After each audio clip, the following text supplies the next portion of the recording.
the largest,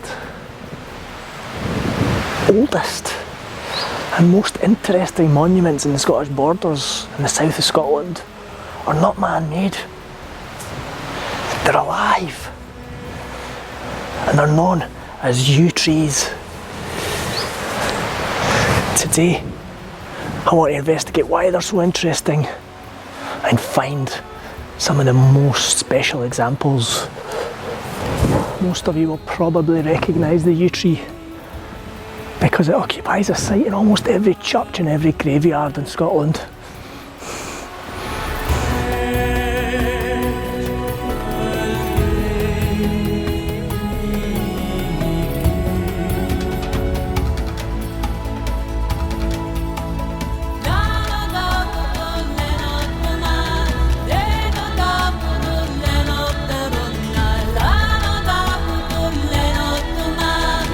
This is the famous site of Dryborough Abbey.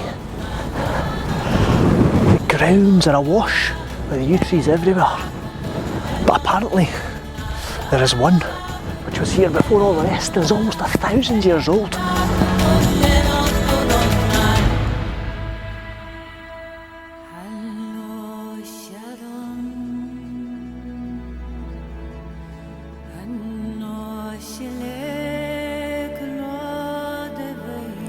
This is it, Dryborough Abbey yew, almost 1,000 years old, ancient.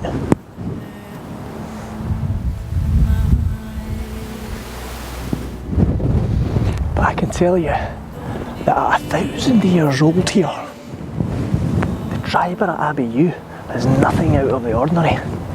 In fact, it's quite a young one. So what was it made yew trees so special? Why do we see them everywhere in churchyards, graveyards, all over Scotland? And where are the best and most impressive examples?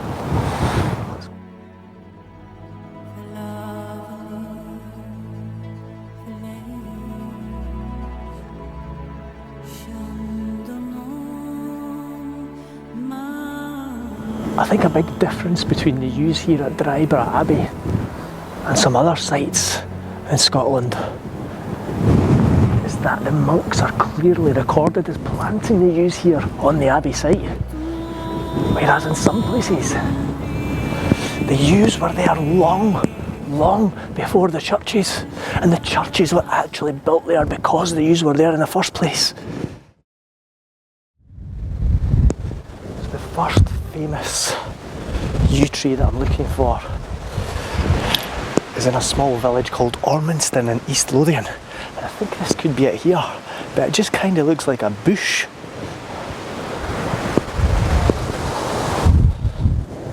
I think we can get access to actual inside the tree, so let's have a look.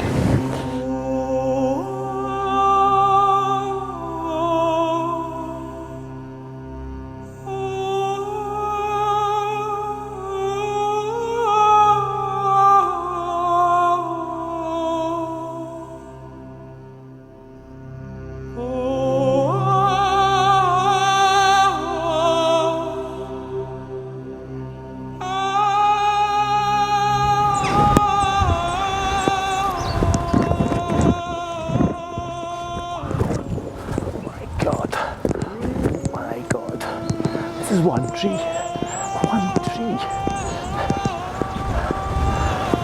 Wow. Oh my God. I've never seen anything quite like it.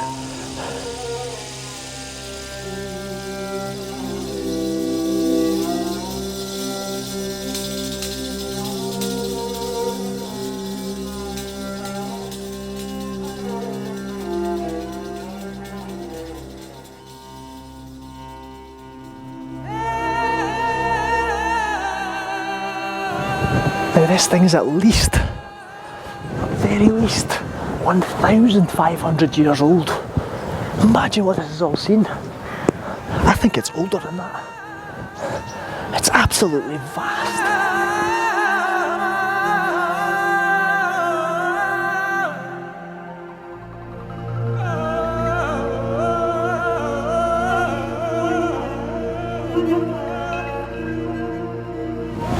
And even if you've got no interest in trees whatsoever, you can't fail to be impressed by this one. Now, apparently John Knox himself, the father of the Reformation in Scotland, used to preach under this tree. And God knows what else it's seen. It's 1500 years or more probably. It's just so dense everywhere.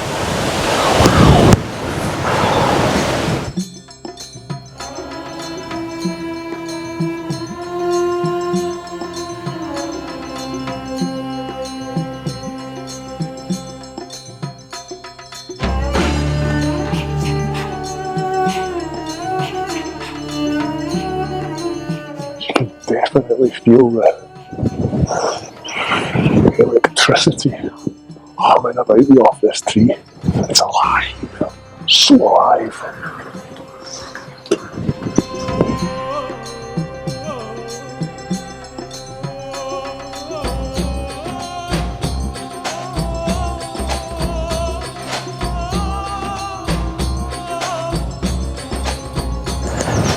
This was the only tree which grew up and down.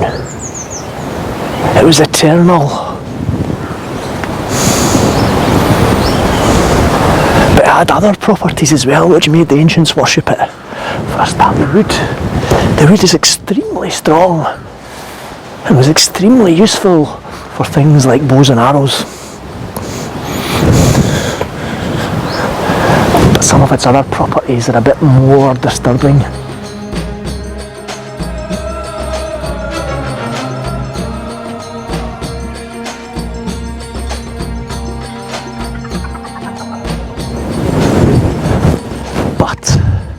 Stunning a specimen as this tree is, and it's really worth a visit. It's fantastic, but it just has a feeling of, I don't know, captivity or human involvement.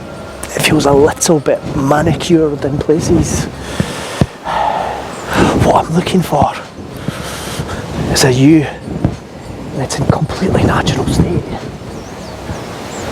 And a yew which is taking over the man-made environment, not the man-made which is controlling the yew. And I think I've heard a rumour of where I can find that.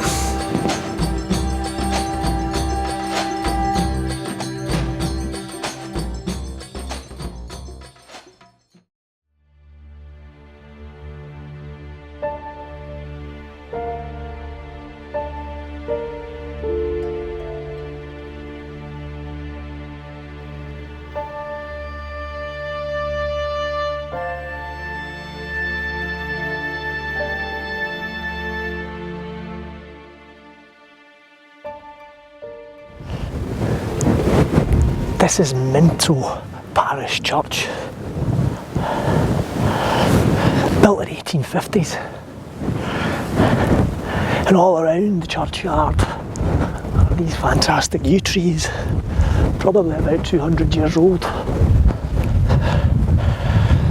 But this church in Minto was built in 1850 when the old church was demolished. So where was the site of the old church? Because at 200 years old, these yew trees are merely nippers. The church in Minto, which was destroyed in 1850, first came onto the rolls in the 1100s. So you can bet your bottom dollar it's a lot older than that. And it's somewhere in this wooded area, surrounded by yew trees. Wow, it's like you've entered a building.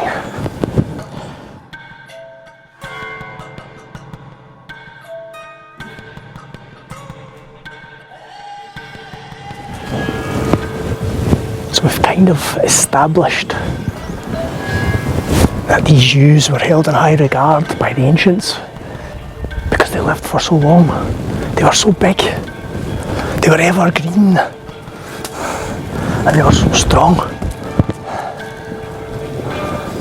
But it's their spiritual connections which makes them really, really strange and really, really interesting.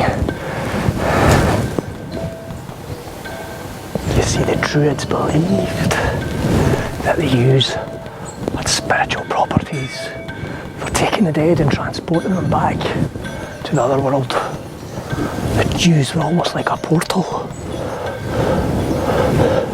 And on this site here, the yews are completely wild. They've been left to do whatever they want, and you can see how many there are. But what is it?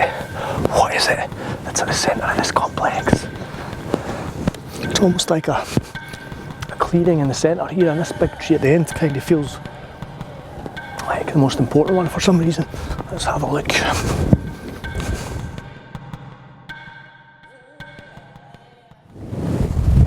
Wow. Oh my God. What's this? What is this? This is absolutely insane.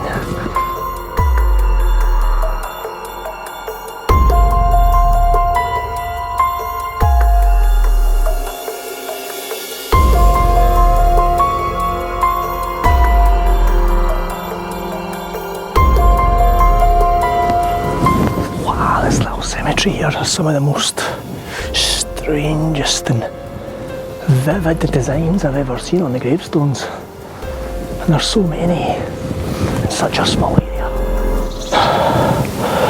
But the tree over here is absolutely insane. It's quite unbelievable actually. Let's have a look at this.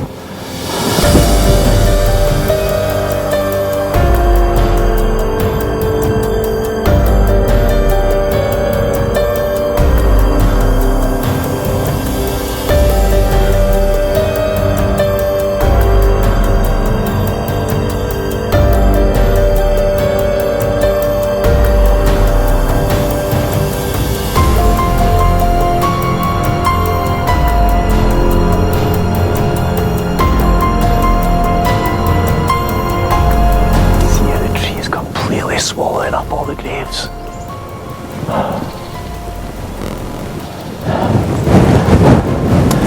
Some people believe that the yew tree will touch every single grave and every single skeleton in the churchyard with its roots. There was one that was blown over down in Hampshire quite recently, and intermingled with the tree roots were around 50 skeletons. 50 skeletons.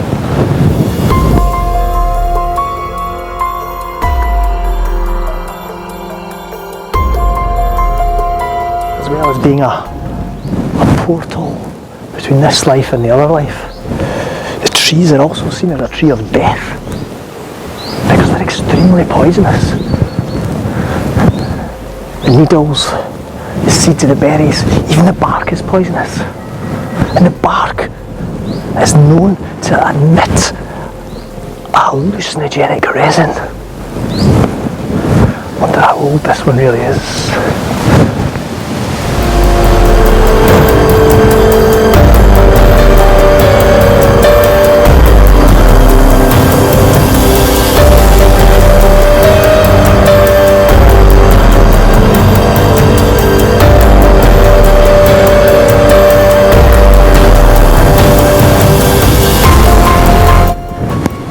Begin to understand why the ancients worshipped these things so much when you sit here and soak up the energy, engulfed by a fume of hallucinogenic resin, surrounded by dead bodies and sitting inside the oldest living organism in the south of Scotland potentially. If you've ever seen the film Avatar, this giant yew tree reminds me of the giant tree in the middle of that film. The giver of life, taker of life. And I would really urge you to come here yourself and see this. Come here yourself and feel this. Come here yourself and experience this. Because it's quite extraordinary. And I've never really been interested in trees until now. This tree temple was most definitely here before the Christian church, and I reckon it was probably even here before the Druids and the Celts. That's how old it is. Thousands of years old, not hundreds.